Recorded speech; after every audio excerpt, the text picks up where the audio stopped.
Probably the most fun.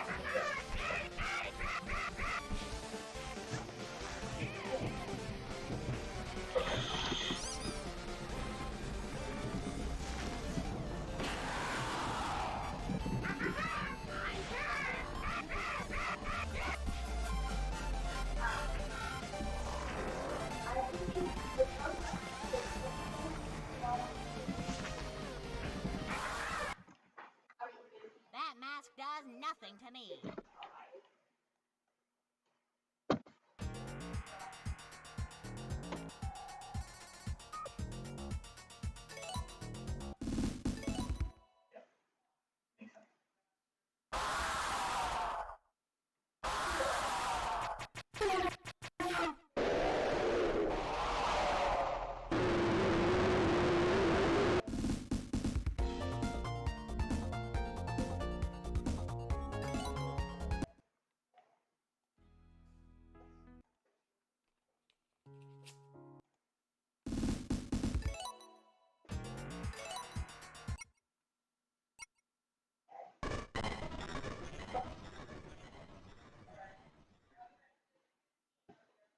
Yeah.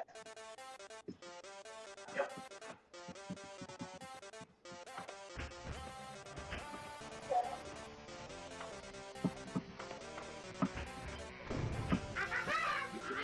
Yep.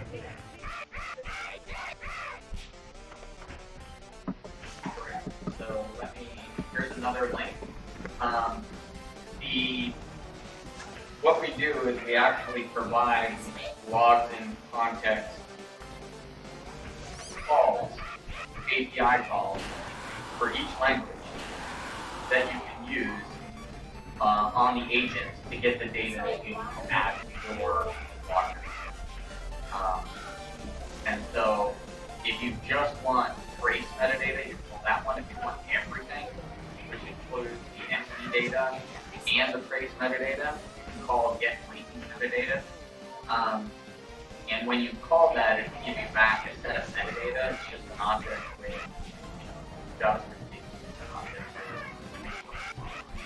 very shallow object with one level, and it'll have all the attributes. And then you would just take those attributes and copy them onto whatever log record you're already for the framework you're already using. So it should be very easy to add, assuming that, I don't know Pinot, but assuming it's sort of like, not just Winston, but all of the other logic frameworks and all the other languages where they have some type of handler or some type of transport or something like that, where you can just plug in your own handler. You could write a handler. I just did this for I did something similar for like another sort of a different way to use Winston, so I know it's pretty easy. So I think you could do that without too much effort. And that would actually be a really cool thing.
as long as you have the agent included, that call will always be available.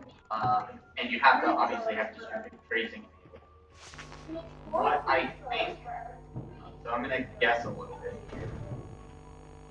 I'd have to go back and look at the node agent code, which is all open source. I imagine if you call it and there's not yet like an active trace, it probably generates a trace ID and span ID for you.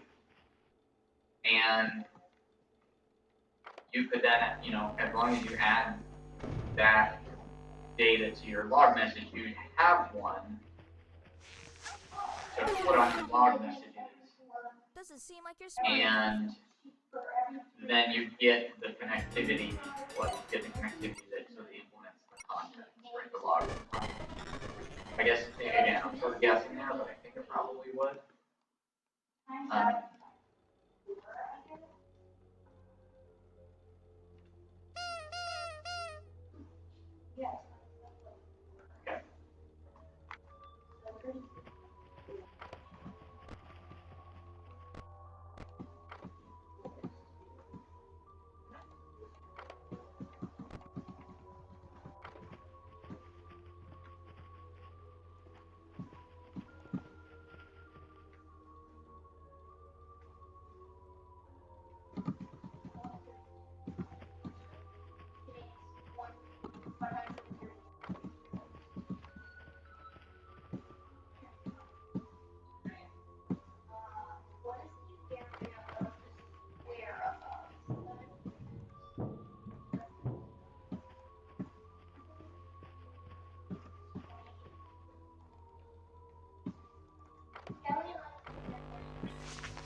There's not a log API for extracting the data.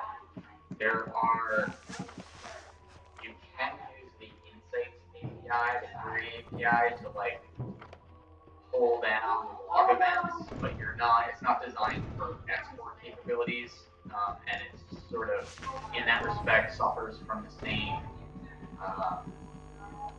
same limitations as any query, which is that you can only get 2,000 rows for a given query.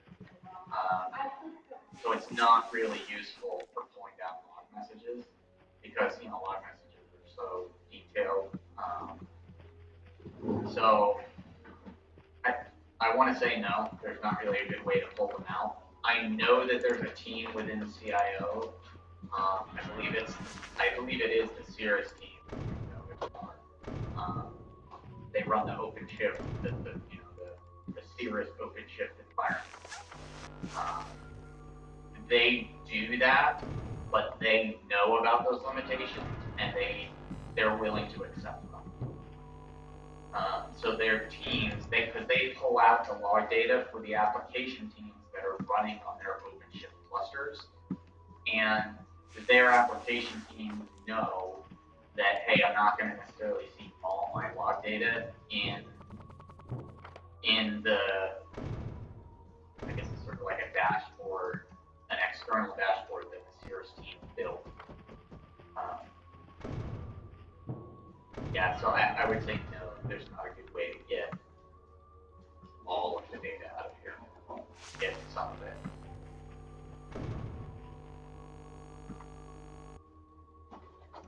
Okay.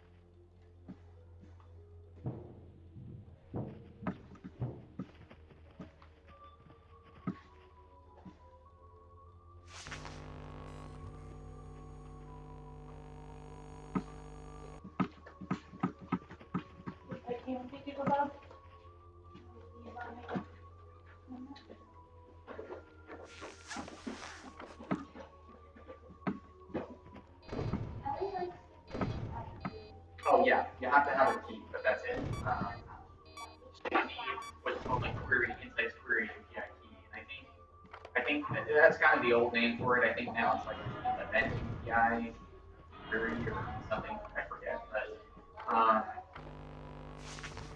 it's just another API key that you can generate. They're actually now do it through GraphQL as well. So everything is we're going towards GraphQL for all of our APIs, and that way we only have to have one API.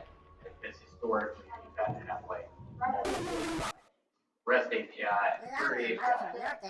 So you can do it through GraphQL, and you can make